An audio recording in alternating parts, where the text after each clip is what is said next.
ಮಾಡಬಾರ್ದಾ? ನೀವೇ ದಿನ ಮಾಡ್ತಾರೆ ಪಾಪ. ಇಲ್ವಾ? 5 ವರ್ಷ ಇಲ್ಲ ಸರ್. ಯಾರು 5 ವರ್ಷ ಮುಖ್ಯಮಂತ್ರಿ. ನೀನೇ ಕೇಳ್ತೀಯ? ನನ್ಗೆ 5 ವರ್ಷ ಅಲ್ಲ ಸರ್, ನಾವು ಎದುರು ಮನೆಯವರು ಸರ್. ಕೇಳಪ್ಪ, ಎದುರು ಮನೆಯವ್ರನ್ನ ನೀವು ಕೇಳ್ರಿ. 5 ವರ್ಷ ಇರಿ ಅಂತ ಹೇಳಿ ಜನ ಆಶೀರ್ವಾದ ಮಾಡಿದ್ದಾರೆ. ನಾವೇ 5 ವರ್ಷ ಇರ್ತೀವಿ. ಗ್ಯಾರಂಟಿನಾ ಸರ್? 5 ವರ್ಷ ಅವಕಾಶ ಮಾಡಿಕೊಟ್ಟಿದ್ದಾರೆ. 5 ವರ್ಷ ನೀವು ಆಡಳಿತ ಮಾಡಿ ಅಂತ ಹೇಳಿ ಆಶೀರ್ವಾದ ಮಾಡಿದ್ದಾರೆ. 5 ವರ್ಷ ನಾವು ಇರ್ತೀವಿ ಮುಖ್ಯಮಂತ್ರಿ ಮೇಲೆ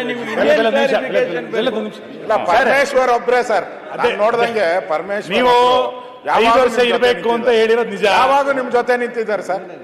ಏನಾನ ಅವಕಾಶ ಆದ್ರೆ ಒಂದು ಬ್ಲಾಕ್ ಹಾರಿಸ್ತಾರ. 140 ಶಾಸಕರು ನಮ್ ಜೊತೆ ನಿಂತಿದ್ದಾರೆ. ನೀವು ಇದರಲ್ಲಿ ಉಳಿ 140 ಜನ ನಮ್ ಜೊತೆನಲ್ಲಿದ್ದಾರೆ. ನಮ್ ಸರ್ಕಾರ ಇದೆ. 5 ವರ್ಷ ನಮಗೆ ಜನ ಆಶೀರ್ವಾದ ಮಾಡಿದ್ದಾರೆ. 2023ರಲ್ಲಿ 28ರಲ್ಲೂ ನಾವೇ ಬರ್ತೀವಿ. ಹೌದು, 28ರಲ್ಲೂ ನಾವೇ ಬರ್ತೀವಿ ಅಧಿಕಾರಕ್ಕೆ. ಬಿಜೆಪಿನ ಕರ್ನಾಟಕದಲ್ಲಿ ಯಾವ ಕಾಲದಲ್ಲೂ ಕೂಡ ಆಶೀರ್ವಾದ ಮಾಡಲ್ಲ ಜನ. ಗೊತ್ತಿದೆ. ನಿಮ್ಮ ಮಾತಿನಿಂದ ಮನೆ ಮುಖ್ಯಮಂತ್ರಿಗಳೇ, ನಿಮ್ಮ ಮಾತಿನಿಂದ ಪರಮೇಶ್ವರ್ ಅವರಿಗೆ ಬಹಳ ಬೇಜಾರಾಯ್ತು. ನಿಮ್ಮನ್ನ ಬರೋಣ ಅಂತ ಆಸೆ ಪಡ್ತಾ ಇದ್ರು. ನೀವು ಈಗ 2 ಸಾರಿ ಅಧಿಕಾರ ಮಾಡಿ 2 ಸಾರಿ ಅಧಿಕಾರ ಮಾಡಿದ್ದೀರಿ. ಯಾವತ್ತಾರು ಜನರ ಆಶೀರ್ವಾದ ಪಡ್ಕ ಬಂದಿದ್ದೀರ ನೀವು? 2018ರಲ್ಲಿ ಇರ್ಬೋದು. ಯಾವತ್ತಾರು ಜನರ ಆಶೀರ್ವಾದ ಪಡ್ಕ ಬಂದಿದ್ದೀರಾ?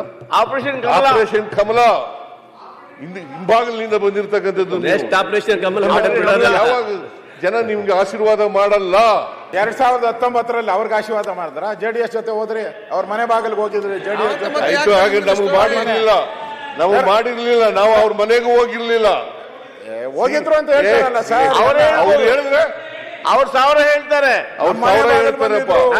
ಯಾರು ಹೋಗಿರ್ಲಿಲ್ಲ. ಆಗ ಬಿಜೆಪಿ ಕೊಡ್ತೀರಿ ಸುರೇಶ್. ಅವ್ರು ನೀವೇ ಸೇರಿಸ್ಕೊಂಡು ನೀವ್ಯಾಕೆ ಅವ್ರ ಜೊತೆ ಹೋಗಿದ್ದೀರಿ?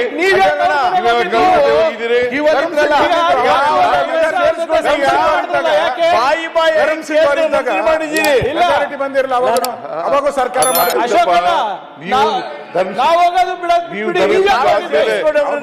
ಜೊತೆ ಹೋಗಿರ್ಲಿಲ್ವಾ ಸರ್? ನೀವು ಜೊತೆ ಹೋಗಿರ್ಲಿಲ್ವಾ? ಅವರೇ ಫಸ್ಟ್ ಹೋಗಿದ್ರು. ಯಾರು